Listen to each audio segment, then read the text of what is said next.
Okay, folks, we're continuing our review of ISOM number 1 from Eric July, the first in the Rippaverse comics series. And today we're going to be focusing on pages 2 and 3 again, but we're not looking at the characters this time. We're actually looking at the background, the setting. Where is this taking place? Now, when we're introduced to page 1, we realize that we're looking at a police station here, and we don't really know what this is, but yeah, the police station seems to be the center of attention, even though it's not directly in the center where it really should be. So we kind of guess our way into the fact that we are going inside the police precinct at this point for these few scenes, and then the scenes that take place on page 3. Now, all of this, all of page 2 and page 3, take place within the office of the character who is presumably the police captain or police chief or police commissioner. I don't know his name. That was part of the subject in the previous video. But right now I want to look at his office and try and figure out just how the hell this thing is laid out.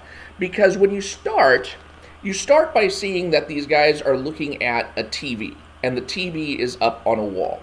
And then you close up on the TV, you're looking at the guy looking at the TV, and now you're starting to get into some of the, you're starting to pan out a little bit and see some of the interior of the office. And what I'm noticing is, okay, on one hand there is a bulletin board on the wall, and then okay, so we start out and we've got this bulletin board on the wall. And then when we move out, we see that there's this bulletin board again, and we see that there is a window behind the guy.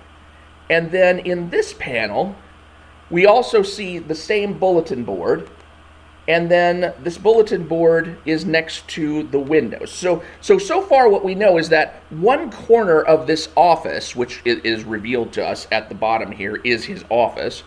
One corner of this office has a bulletin board on one wall, and then it has a window directly adjacent to that.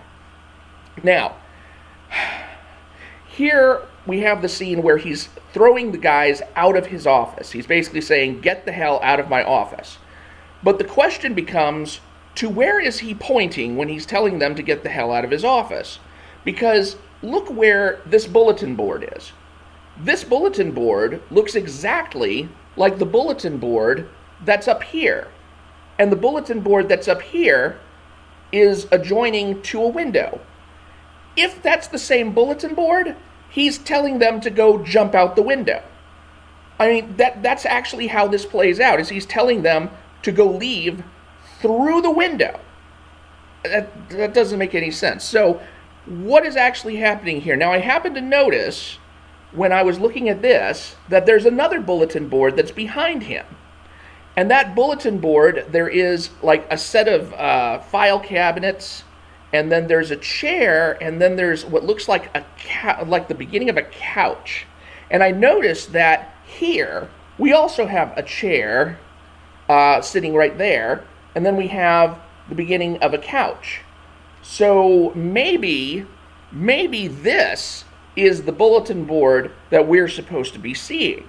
And it just happens to be laid out in exactly the same way as the bulletin board that's over here as well. Which is kind of strange, but at the same time, I've been in corporate environments where you had bulletin boards that had the exact same stuff on it, but even then it generally had, it's kind of like hip, what would it be, OSHA things, here's how to get in contact with your union representative. So maybe they have these bulletin boards laid out all over the department, including in this captain, chief's place, office, whoever it is. And they all have the same just basic HR information, so that if you need to contact your union rep or something like that, or file a complaint or do something like that, you have that option just by looking at a bulletin board in any particular place. Although I've never seen that kind of information on a bulletin board inside somebody's office. It's always been outside of the walkway. So I'm trying to stretch this. I'm trying to stretch this so it makes sense. The problem is that let's say that we do say that this bulletin board is actually the same as that bulletin board, so that he's not actually directing them out the window. But that would mean that this wall right here would have to be the windows, and it's not.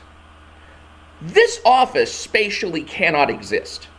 And it gets worse, because he throws her out of the office. Or no, I'm sorry. He throws these two guys out of the office. I'm thinking ahead to the next page now. He throws these two guys out of his office by whatever direction. And then, from a completely other direction, there's this woman entering his office. Because over here, there's no door. We never see a door. This particular entrance has a door. So he has two entrances to his office, which I don't even know if offices are built like that. I used to work at a corporation where even the CEO only had one way in or out of his office. So, for the police chief to have that, I just don't even know. So now she slams the door behind her, and the rest of the scene continues. But, I mean, we've already established that this office just can't even exist. What's worse is that, take a look at this scene right here. I'm going to hold it up real close. So he's throwing them out of his office, and there are these little pieces of paper that fly up. And I guess that's supposed to signify the fact that he's just kind of like flying off the handle, It's like, get out of my office. Yeah. Where is that paper coming from? If you look at every other scene on these pages, there's nowhere for that paper to be, except maybe on the desk. You might have some things over here, but you've never seen that desk ever in any of these panels. This paper is basically appearing out of nowhere. This paper is magic paper. It just all of a sudden appears. It's a flurry of paper that came from absolutely freaking nowhere. So I don't know what it is that they're actually trying to do. Now, maybe the guy was holding it in his hand. That's a possibility. Could be he was holding it in his hand. You know what I don't see in any of these preceding panels? Him holding paper in his hand. But I think that's really the only place it could have come from, because otherwise it's magic paper materializing out of nothing. Don't think we won't notice this stuff. You can't be lazy either about the design of your interior rooms, or start popping in cartoonish stuff like paper flying around when there was previously no paper to be seen. This is a comic book. This is not a cartoon. Our suspension of disbelief only goes so far. Yes, I know that there are flying people in this book. Yes, I know that there are super strong people in this book.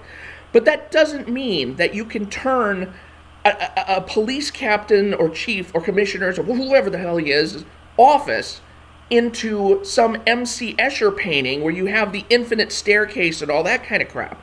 Not unless it's that kind of book. But ISOM is not yet that kind of book.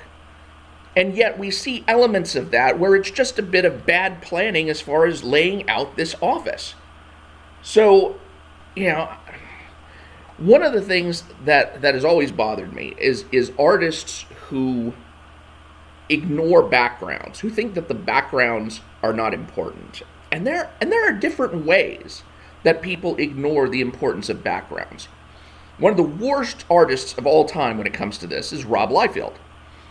Rob Liefeld, when he started drawing after the 1990s, the early 1990s and forward, his art got progressively worse at defining where his characters were. To the point that when DC launched the New 52 and Rob Liefeld was brought back to do Hawk and Dove again, which he had previously done very, very well. I read that 5-issue miniseries, Hawk and Dove, that he had done, and which he complained about because they had kind of readjusted some of his panels when he decided to get fancy and say, oh, I'm gonna turn the comic this way, and while they're in the Chaos Realm, it's going to be from top to bottom on these 2-page spreads instead of doing it the normal way. It's like, no. DC said no to that. You remember how I always say, if you don't have to break the rules, then don't break the rules. Well, DC very wisely decided that there was no need to break the rules in this case. And they repositioned his art so that it fit a normal up and down comic book, and it looks better that way, frankly.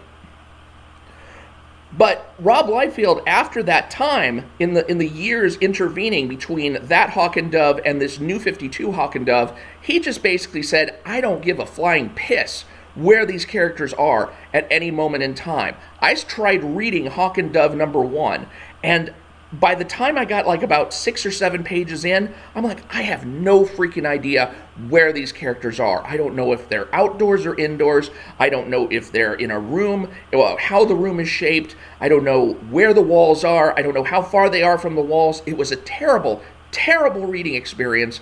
And he has, great foreground art in terms of what he's capable of doing with that. No backgrounds whatsoever.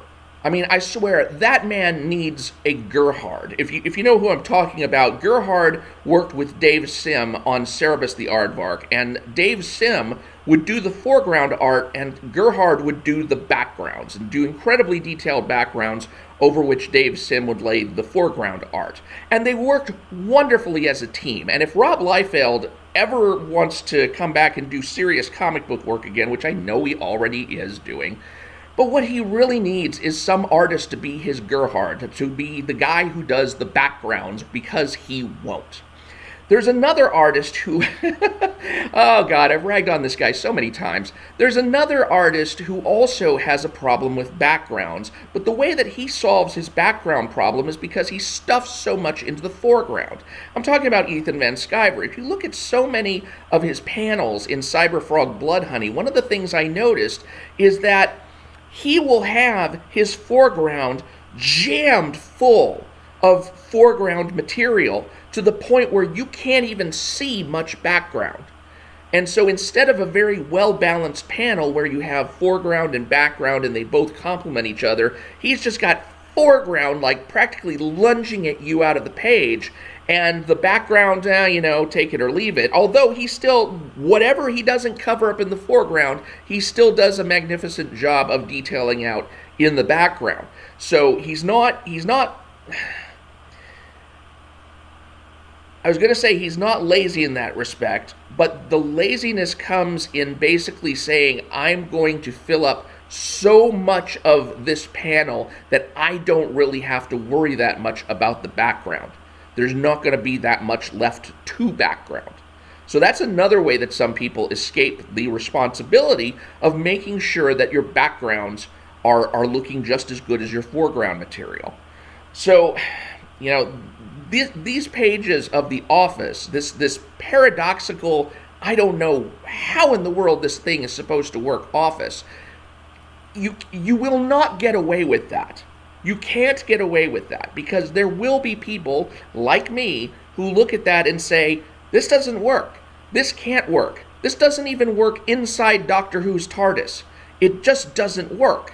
It's not Euclidean geometry that I'm looking at here. This is some other kind of fifth-dimensional Mxyzptlk office space that is bent around in some way, shape, or form to try and suit a story angle that, if you maybe put a little more work into the office layout, you could have actually had something that looked like it would fit in reality.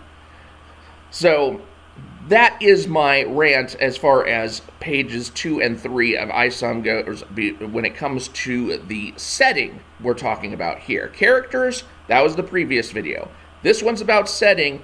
This one is about not making an impossible office to set your story in. Because we'll notice. I noticed, and I'm not the only one. I guarantee you that.